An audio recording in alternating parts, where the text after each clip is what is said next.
I think in general now we're finding not only say locally because of Israel, because of the war, but worldwide there's a questioning of experts. You know, the fact that you're an expert on something doesn't mean that you have the answers. People are questioning things. And clearly all these people out there haven't been getting good answers. They're continuing to suffer, continue to go from care provider to care provider and not getting good answers or not getting, a good, approach. So they're seeking, they're more open to alternative approaches. I'll let Yoni, you can expand on that. Yeah, just sort of walking backwards from what you just said. Absolutely. There's more openness to questioning experts, but in my field, it's because the stuff the experts were doing were absolutely not working. And it's been very well acknowledged that the way we treat chronic vestibular disorders is just I'm just going to come out and say it, just basically completely ineffective.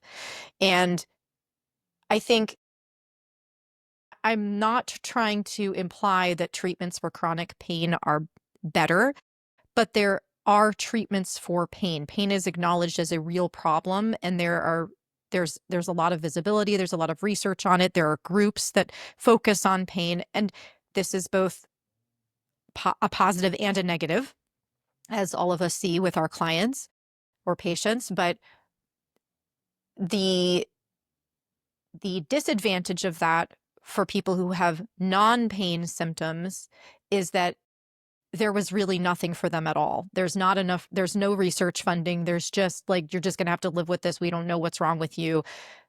We're going to give you a syndrome name. So we mentioned PPPD, persistent postural perceptual disorder, Malte-de-Barkman syndrome, MDDS, vestibular migraine, visual snow syndrome.